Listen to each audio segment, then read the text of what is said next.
우리가 읽은 시편 42편은 시편의 그 제2권을 시작하는 처음 시입니다. 총 11절로 되어 있는데요.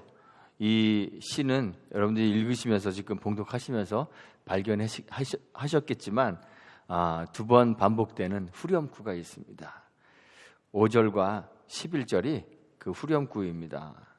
5절에서는 내 영혼아 내가 어찌하여 낭망하며 어찌하여 내 속에서 불안하여 하는고 너는 하나님을 바라라.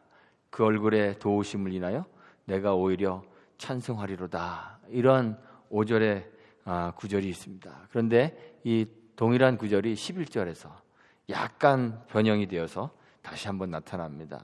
그리고 이 동일한 후렴구가요, 사실은 이 시 다음 시인 시편 43편 맨 마지막 5절에도 그대로 반복되어 나타나고 있습니다. 그래서 학자들이 이 시편 42편과 43편은 본래 한 편의 시였을 것이다, 이렇게 생각하는 그런 학자들이 많이 있습니다. 이 시에서 시인은 자기가 처해 있는 그런 상황에 대해서 하나님께 이야기합니다. 하나님의 도움을 청하고 있습니다. 네, 이렇게 하나님께 도움을 청하는데 하나님이 대답하지 않으세요. 묵묵부답이십니다. 그래서 그 하나님에 대해서 이 시인이 답답하기도 하고 또 고통도 느끼고 하면서 그 고통을 이제 토로하는 거예요. 자신의 내면에 있는 그 심적 괴로움을 하나님께 표현하고 나서는 그 다음에 분위기가 급 반전되어서 이 후렴구를 노래하는 거예요. 내 영혼아 내가 어찌하여 낭망하며 어찌하여 내 속에서 불안하여 하는고 너는 하나님을 바라라. 나는 내 얼굴을 도우시는 내 하나님을 오히려 찬송하리로다.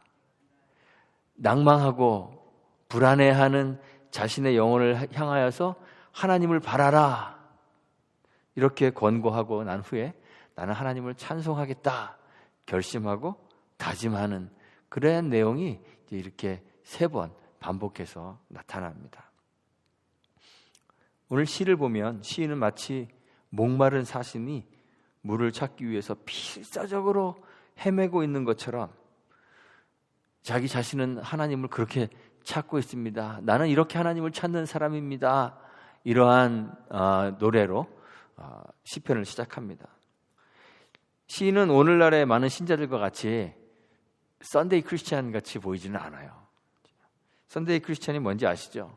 일요일이 되면 교회 예배에 참석하기는 하는데 실제로 교회가 가르치고 있는 교리나 규범 이런 것들은 전혀 따르지 않는 사람들, 교회의 가르침은 고수하지 않으면서 그저 때가 되면 교회만 왔다 갔다 하는 사람들을 썬데이 크리스찬이라고 그렇게 부릅니다. 참된 하나님 신앙은 세속의 종교하고는 완전히 다릅니다. 하나님 신앙은 무엇을 목적으로 할까요? 하나님 신앙의 목적이 뭘까요? 하나님 자신입니다. 제가 그래서 그런 얘기 종종 드리는 거예요. 우리는 구원받기 위해서 예수 믿는 것 아닙니다. 그러죠? 구원받기 위해서, 내가 뭔가를 얻기 위해서 예수 믿는 것이 아닙니다. 여러분들은 이미 구원을 받으셨기 때문에 신앙생활을 하시는 거예요. 우리의 목적은 우리 자신에게 있지 않고 하나님 신앙의 목적은 하나님을 목적으로 합니다. 그런데 그 외에 다른 모든 종교들은 종교인이 자신이 섬기는 종교나 그 신을 수단으로 삼아요. 그래서 다른 목적을 이루기 위해, 자신을 위한 목적을 이루기 위해 신을 섬기는 것이 일반적인 종교들입니다. 사람들이 종교를 왜 갔습니까? 이렇게 물어보면 마음의 평안을 얻기 위하여, 또는 자신의 안전을 위하여, 만족을 위하여 그렇게 종교를 가진다 이야기합니다. 종교란 무엇인가 이야기하면서 종교는 인간을 위하여 만들어진 것이고 인간이 만든 것이다. 그래서 종교의 궁극적인 목적은 우리 섬기는 사람들 인간의 그 행복에 있다. 이렇게 사람들이 믿습니다. 그러니까 종교의 궁극적 목적이 사람에게 있기 때문에 신이 존재하는 목적도 사실은 인간을 위해 봉사하는 그러한 존재로 존재하게 되는 거예요.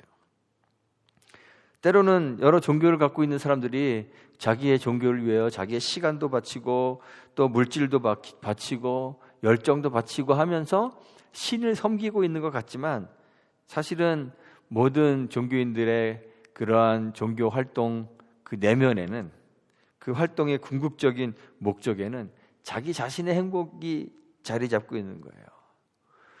늘 신이 자기를 돕는 존재이어야 하고, 신이 자신을 돕지 않을 때에는, 그렇게 판단할 때에는 그 신을 섬길 이유가 없어지는 것이죠. 그런데 하나님 신앙은 그렇지 않습니다. 하나님 신앙은 오직 하나님을 목적으로 합니다. 참 성도가 하나님을 섬기는 것은 하나님으로부터 무언가를 얻어내기 위해서 하나님을 섬기는 것이 아닙니다. 다시 말해서 자기의 행복을 쟁취하기 위해서 하나님을 섬기는 것이 아닙니다. 더 좋은 무언가를 얻기 위해 나의 희생을 투자하는 것이 아니에요.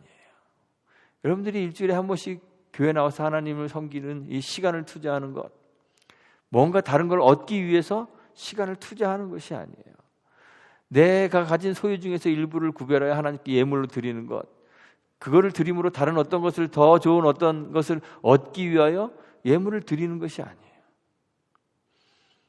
우리의 목적은 하나님 외에 다른 것이 있어서는 안 됩니다. 신자가 자신의 어려움, 삶의 어려움 때문에 하나님에게 도움을 구할 때에도 참 신자는 마음을 다하여 기도하고 간구하죠.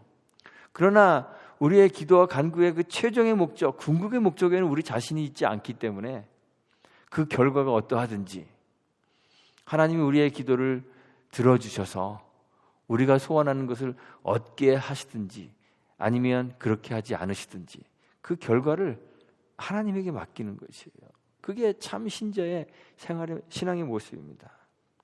육체를 괴롭히고 그래서 복음 전도의 걸림돌이 될 수 있는 그 육체의 가시를 제거해 주시기를 3번이나 간절히 기도하며 간구했던 이 바울이 주님의 이런 음성을 듣죠. 내 은혜가 내게 족하다. 육체의 가시는 그대로 남아있고 삶의 문제는 전혀 해결되지 않았는데, 그런데 바울은 감사하죠. 그리고 나는 나의 약한 것을 오히려 자랑하겠다 이제부터, 그렇게 고백합니다. 왜 그랬을까요? 그의 신앙의 목적이, 그의 기도의 목적이 자신에게 있지 않고 하나님에게 있었기 때문에 그렇습니다. 예수님이 그렇게 사셨습니다. 겟세마네 동산에서 땀이 땅에 떨어지는 핏방울처럼 되도록 기도하시면서 자신이 짊어지고 가야 할 그 십자가라는 그 고통의 잔을 하나님이 옮겨주시기를 간구했습니다. 근데 그렇게 기도했음에도 불구하고 하나님은 그 고통의 잔을 옮겨주시지 않았고 주님은 그 잔을 마시고 십자가의 죽음을 죽어야 했습니다. 만약 우리의 신앙이나 우리의 기도의 궁극적인 목적이 우리 자신의 삶의 고통을 해결하고 자신의 행복을 얻는 것에 있다면 바울의 삶이나 우리 예수님의 그 삶이 얼마나 허무하고 얼마나 의미 없는 그런 삶이겠습니까? 시인이 하나님을 목마른 사슴처럼 찾습니다. 제가 이렇게 성경 사전이나 이런 것도 찾아보니까요, 사슴은 물에 아주 민감한 동물이라고 합니다. 특히 가을이 되어서 이제 짝짓기 할 시기가 되면 몸에 변화가 오기 시작하는데 발정기라 그러죠. 그 발정기가 되거나 아니면 그 암컷이 몸에 새끼를 베게 되면 유독히 심한 갈증을 느낀다 그래요. 뿐만 아니라 이 갈증을 느끼게 되면 이 사슴의 냄새가 막 진해지기 때문에 사슴을 잡아먹는 사나운 짐승들의 표적이 될 수도 있다 그럽니다. 그런데 이 팔레스타인 지역에는 우기와 건기가 있잖아요. 그래서 5월부터 한 9월, 10월 이때까지 이제 건기가 계속되는데, 건기가 계속되면 물을 찾기가 어려워집니다. 시냇물들이 다 말라서 물이 흘렀던 흔적만 남게 되는 그런 건천이 되어버리고 말죠. 갈증에 허덕이는 사슴들이 물을 찾지 못하게 되면 그 타는 목마름 때문에 기력이 다하게 되고 헛것을 보기도 한다 그럽니다. 그래서 헛것을 보고, 우리가 신기루를 보는 것처럼 헛것을 보고 물이 있다고 생각하는 곳으로 달려가서 막 땅을 파는데 가면 물이 없습니다. 그래서 뜨거운 태양 아래서 물을 찾아 헤매다가 찾지 못하고 본능적으로 앞발로 땅을 막 파다가 눈을 부릅뜨고 죽어가는 사슴들이 있다 그래요. 사슴은 자신의 그 생존과 때로는 그 태중에 있는 새끼의 생존을 위하여 필사적으로 시냇물을 찾습니다. 이런 사슴과 같이 시인이 하나님을 필사적으로 찾았다는 거예요. 이렇게 필사적으로 생존하시는 하나님을 갈망하는 이 시인의 목마름이 지금 시인이 처해 있는 그 절망의 깊이가 얼마나 깊은가 하는 것을 지금 보여주고 있어요. 시인은 지금 환난과 고통에 둘러싸여 있습니다. 사람들은 이런 시인을 향해서 위로와 도움을 주기는커녕 종일토록 내 하나님이 어디 있느냐, 내 하나님이 어디 있느냐 이렇게 묻습니다. 정말 하나님이 어디 계신지 장소를 알고 싶어서 하나님이 계시는 증거를 좀 보여주세요 하면서 그 목사님이나 신학자를 찾아가서 신앙을 갈구하는 그런 구도자이기 때문에 이런 질문을 하는 것이 아닙니다. 조롱하고 있는 거죠. 갈급함으로 갈망하며 하나님을 찾는데 그렇게 찾아도 찾을 수 없기 때문에 사람들은 이 시인을 조롱하면서 내 하나님이 어디 있느냐, 내 하나님이 어디 있느냐 이렇게 묻습니다. 시인이 경험하는 이 절망의 깊이가 얼마나 깊은지 흐르는 눈물을 주체할 수가 없습니다. 식음을 전폐하고 눈물을 흘렸습니다. 그래서 시인이 노래하죠. 오늘 시편 42편에서 내 눈물이 주야로 내 음식이 되었습니다. 정말 갈급하게 시인이 하나님의 도우심을 구하고 있습니다. 하나님이 그의 삶에 짠 나타나셔서 그에게 구원을 베푸시고 조롱하고 있는 사람들에게 하나님이 살아계시는 것을 보여주시기를 얼마나 갈망할까요? 간절히 바라고 있습니다. 그래서 그 하나님을 보여주고 싶어서 하나님을 찾습니다. 목마른 사슴처럼 그렇게 하나님을 찾습니다. 목마른 사슴과 같이 그 영혼이 주를 찾기에 갈급해야 합니다. 하나님의 인도와 간섭이 시인의 삶에서 정말 가시적으로 보여지면 얼마나 좋겠습니까? 하나님이 살아계셔서 우리의 삶으로 그냥 막 뚫고 들어오셔서 우리의 삶에서 하나님이 일하시는 것 사람들의 눈에 막 또렷이 보여지면 얼마나 좋겠습니까? 그렇게 하나님이 우리의 삶을 인도하시면 얼마나 좋겠습니까? 매일매일 신자들의 삶 속에서 기적이 일어난다면, 기적이 일어나서 삶의 문제들이 막 해결되고 행복과 평안이 신자들 삶 속에서 넘쳐나게 된다면 얼마나 좋겠습니까? 그런데 하나님 그렇게 일하지 않으세요. 매일매일 기적을 일으켜서 당신의 백성들을 위기에서 건지시고 평탄한 길로 인도하시는 그런 일을 하나님 하지 않으세요. 왜 그러실까요? 하나님은 왜 그렇게 하지 않으시는 걸까요? 능력이 없어서일까요? 하나님 능력이 없어서 그러시는 것이 아닙니다. 하나님 질서의 하나님이시기 때문에 그렇습니다. 만약 우리의 일상에서 매일 예측할 수 없는 기적들이 일어난다면 우리의 삶은 정말 엉망진창이 되고 말 거예요. 자연에서 일어나는 일들에 대해서 우리가 예측이 가능하기 때문에 일상적인 삶이 사실은 가능한 것입니다. 사람들은 자연과 우리 주변에서 발생하는 그런 일들에 대하여 관찰하고 그 관찰한 내용 속에서 일정한 법칙들을 발견합니다. 일관된 법칙을 발견합니다. 원인을 알면 결과를 예측할 수 있는 그러한 세상이기 때문에 사람들이 삶을 살아가는 거예요. 인풋에 따른 예상한 결과가 도출되어야 일상이 가능한 것입니다. 예를 들면 계절의 변화가 규칙적이기 때문에 일상이 가능한 거잖아요. 만약 매일매일 기적이 일어난다면 봄에 씨를 뿌릴 수가 있을까요? 봄에 씨를 뿌려놓고 가을에 추수를 기대할 수 있을까요? 기대의 결과로 삶이 매일매일 바뀐다면, 물론 그럴 리도 없겠지만 만약 그렇게 된다면 세상에 열심히 일할 사람 아무도 없습니다. 미래를 기대하며 투자할 사람도 아무도 없습니다. 기적이라는 것이 하나님 필요할 때, 하나님이 필요하실 때 완전한 하나님 뜻 안에서 충분히 일어날 수 있는 일입니다. 하지만 기적이라는 것은 절대로 일반적인 것은 아닙니다.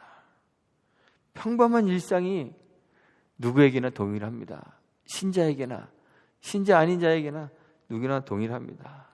누구나 살다 보면 빠져나오기 힘든 위기에 처할 때가 있습니다. 그런데 기적이 일어나서 신자들은 그냥 위기에 처할 때마다 기적적으로 위기에서 탈출할 수 있다면 얼마나 좋겠습니까? 저도 그랬으면 참 좋겠습니다. 그러나 그럴 수 없는 경우가 더 많습니다. 세계가 극심한 가뭄에 시달릴 때 신자의 밭에만 비가 내리는 기적은 일어나지 않습니다. 신자에게만 햇빛이 비추는 기적도 일어나지 않습니다. 신자의 사업만 번창하는 기적이 일어나지 않습니다. 신자가 투자한 주식만 오르는 일은 일어나지 않습니다. 마태복음 5장 45절에서 예수님이 말씀하시죠. 하나님이 그 해를 악인과 선인에게 비치게 하시며 비를 의로운 자와 불의한 자에게 내리우십니다. 말씀하셨습니다. 하나님 신앙 가졌다고 해서 더 건강하지 않습니다.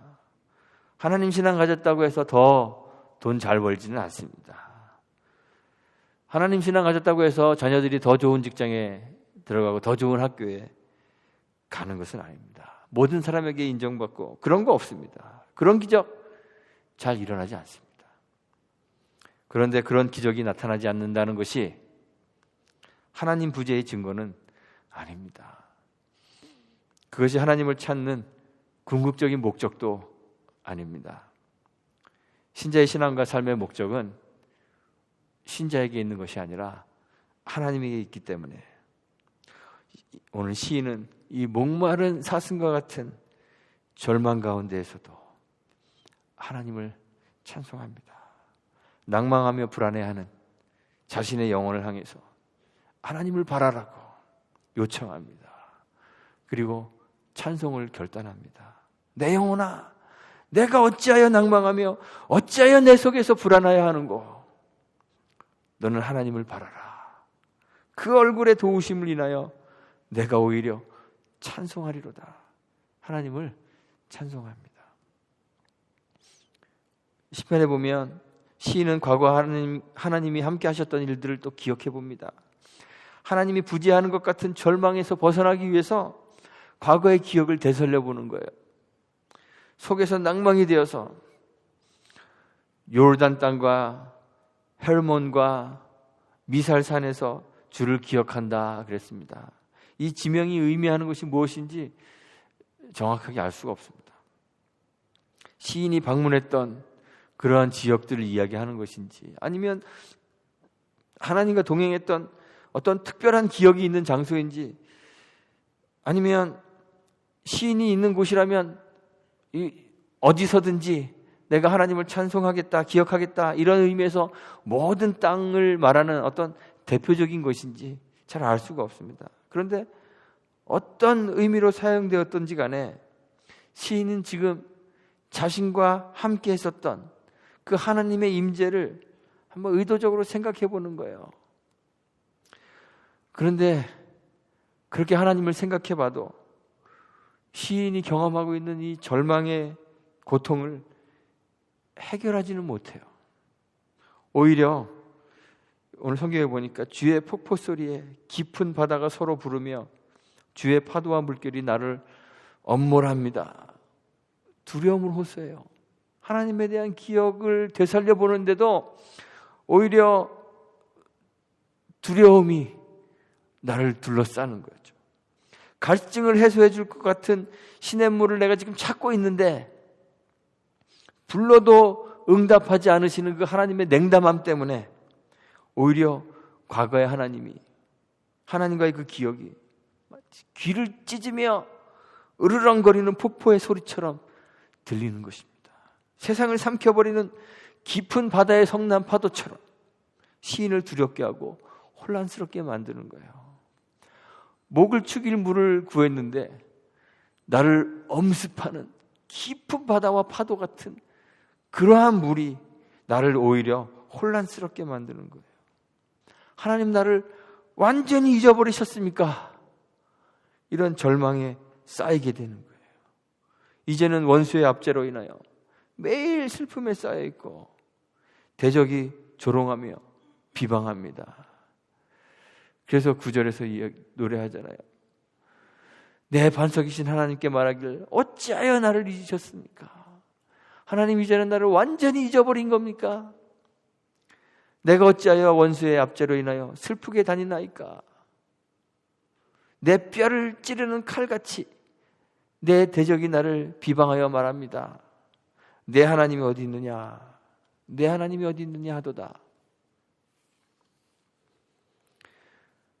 내 하나님이 어디 있느냐 하는 그 대적의 조롱이 마치 뼈를 찌르는 칼같이 시인의 영혼에 깊은 상처가 되었습니다. 그런데 시인은 이런 절망 가운데에서 하나님을 찬송하는 거죠. 낭망하며 불안해하는 자기 자신의 영혼을 향하여 다시 한번 하나님을 바라라고 요청합니다. 그리고 찬송을 다짐합니다. 내 영혼아, 내가 어찌하여 낭망하며 어찌하여 내 속에서 불안하여 하는고. 너는 하나님을 바라라. 나는 내 얼굴을 도우시는 내 하나님을 오히려 찬송하리로다. 우리도 환난과 고통이 많은 세상을 살아갑니다. 하나님이 우리 삶에 깊숙이 개입하셔서 구원해 주시기를 원하는 그러한 우리가 감당하기 어려운 삶의 무게를 견디면서 살아갑니다. 하나님이 좀 기적을 일으켜 주시면 얼마나 좋을까. 하나님이 우리의 그 삶의 필요들을 기적적으로 채워주시면 얼마나 좋을까. 어떤 사람은 일생에 5만 번 이상이나 기도 응답을 받았다는데 문 열고 나가면 먹을 게 문 밖에 있는 걸 경험했다는데 우리에게도 그러한 기적이 일어나고 삶의 필요가 채워지고 삶의 문제들이 다 해결돼요. 정말 행복한 삶을 누리게 된다면 얼마나 좋을까 생각할 때가 많이 있습니다. 오늘날에도 사람들이 우리에게 그렇게 조롱하죠. 내 하나님이 어디 있느냐? 내 하나님을 좀 보여달라. 하나님이 정말 초자연적으로 개입하셔서 세상에 하나님의 존재를 보여줄 수 있다면 얼마나 좋을까. 나의 믿음도 더욱 두터워지고 세상에 하나님을 증거할 수 있을 텐데.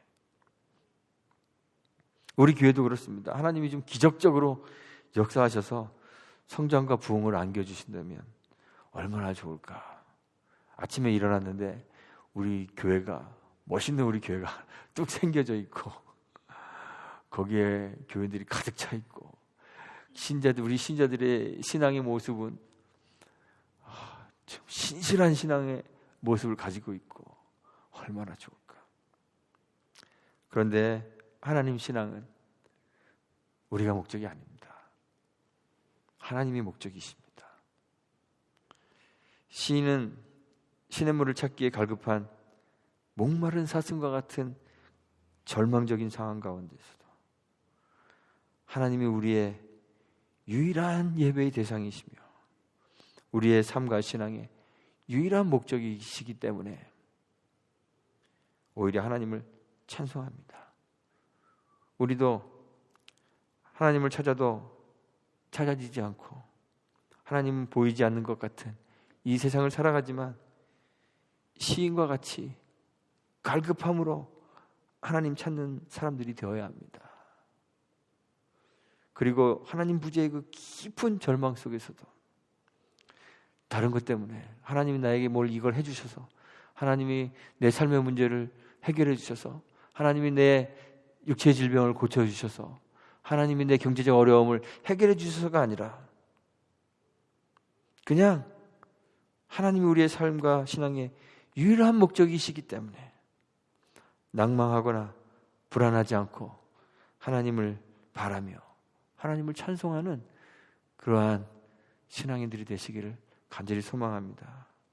우리는 다 목마른 사슴 같을지라도 하나님을 찬송하는 그러한 저와 여러분들이 되시고 우리 온유한 교회가 되기를 주님의 이름으로 축원드리고 부탁드리겠습니다. 함께 기도합니다.